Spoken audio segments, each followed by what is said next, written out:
Hi friends, எல்லாருக்கும் வணக்கம். இன்றைக்கி நம்மளோட வீடியோவில் ரொம்பவே டேஸ்ட்டாக நல்லா காரசாரமாக செட்டிநாடு ஸ்டைலில் மட்டன் தண்ணி குழம்பு தாங்க பண்ண போகிறோம். ரொம்பவே டேஸ்ட்டாக இருக்கும். ரொம்ப சிம்பிளாகவும் பண்ணிடலாம். வாங்க குழம்பு எப்படி பண்ணுறதுன்னு பார்க்கலாம்.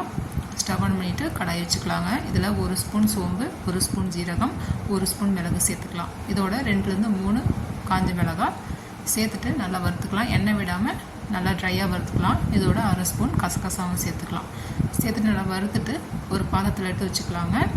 அதே கடாயில் 1 ஸ்பூன் எண்ணெய் விட்டுக்கலாம், நல்லெண்ணெய் விட்டுக்கலாம். இதில் 2 பெரிய வெங்காயம் கட் பண்ணிவிட்டு சேர்த்துக்கலாம். அது மீடியம் சைஸில் 2 வெங்காயம் கட் பண்ணிவிட்டு சேர்த்துக்கலாம். இதுக்கு பதிலாக நீங்கள் சின்ன வெங்காயம் கூட சேர்த்துக்கலாம், நல்லாயிருக்கும் இன்னும் குழம்பு. இதோட 1 தக்காளி மீடியம் சைஸில் 1 தக்காளி சேர்த்துக்கலாம். வெங்காயம் நல்லா வதங்கி வரத்துக்கு கொஞ்சம் உப்பு சேர்த்துக்கலாம். வெங்காயம் தக்காளி நல்லா வதங்கினதுக்கப்புறம் 1 கப் அளவுக்கு தேங்காய் சேர்த்துட்டு நல்லா பாருங்கள், நல்லா தண்ணி இல்லாமல் நல்லா தேங்காயோட ஈரப்பதம் போகிற அளவுக்கு நல்லா வறுத்துட்டு அதையும் ஒரு பாத்திரத்தில் எடுத்து வச்சுக்கலாம்.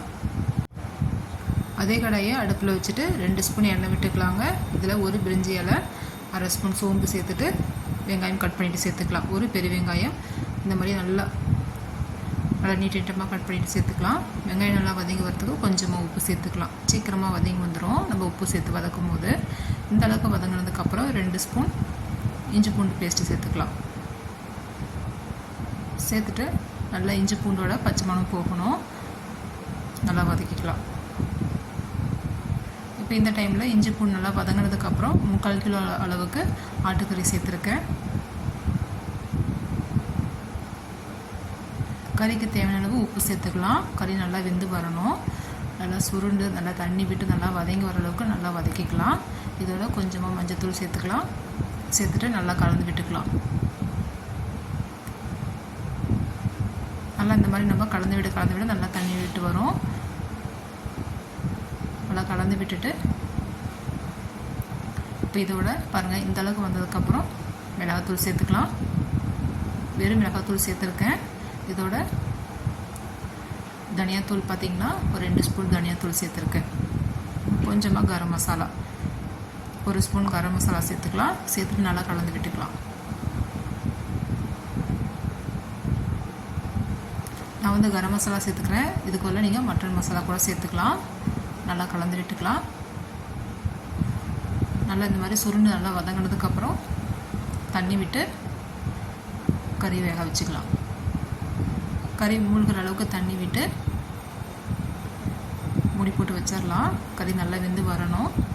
மீடியம் ஃப்ளேமில் வச்சுட்டு நல்லா வேக வச்சுக்கலாம். இப்போ இந்த டைமில் நம்ம வதக்கி வச்சுருக்கிற பொருள் எல்லாத்தையும் நம்ம அரைச்சிட்டு வந்துடலாம்.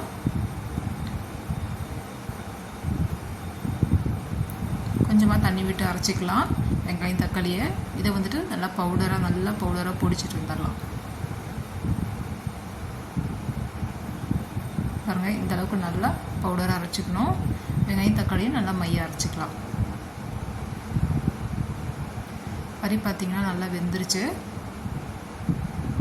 இந்த டைமில் நம்ம அரைச்சி வச்சுருக்க மசாலா பவுடரை சேர்த்துக்கலாம். இந்த பவுடரை சேர்க்கும் போது ரொம்ப நல்லாயிருக்கும். குழம்பு வந்துட்டு நல்லா ஃப்ளேவராக இருக்கும். நம்ம அரைச்சி வச்சுருக்க வெங்காயம் தேங்காய் தக்காளி விழுந்து சேர்த்துக்கலாம். சேர்த்துட்டு ஜார்லேயே கொஞ்சமாக தண்ணி விட்டு நல்லா அலசி விட்டு குழம்புல ஊற்றிக்கலாம்.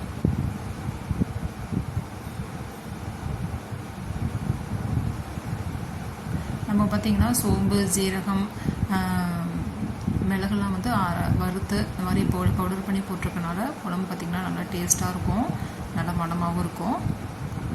தண்ணி நல்லா நிறையா ஊற்றிட்டு நல்லா கொதிக்க வச்சு எடுத்துக்கலாம். நல்லா குழம்பு பார்த்திங்கன்னா நல்லா ஒரு 1/2 மணி நேரத்துக்கு நல்லா மீடியம் ஃப்ளேமில் நல்லா கொதிஞ்சு வரணும். மட்டன் தண்ணி குழம்பு பார்த்திங்கன்னா ரெடி ஆகிடுச்சு. ரொம்ப நல்லாயிருக்கும். நல்லா சுட சாதத்தோடு சாப்பிட்றதுக்கு நல்லாயிருக்கும். இட்லி தோசைக்கெலாம் ரொம்ப சூப்பராக இருக்குங்க. கண்டிப்பாக ட்ரை பண்ணி பாருங்கள். குழம்பு நல்லா கொதிஞ்சதுக்கப்புறம் கொஞ்சமாக கொத்தமல்லி இலை தூவிட்டு ஸ்டவ் ஆஃப் பண்ணிக்கலாம். இந்த வீடியோ பிடிச்சிருந்தால் லைக் பண்ணி ஷேர் பண்ணுங்கள் ஃப்ரெண்ட்ஸ். குழம்பு எப்படி இருந்ததுன்னு கண்டிப்பாக கமெண்ட் பண்ணுங்கள். Thank you friends.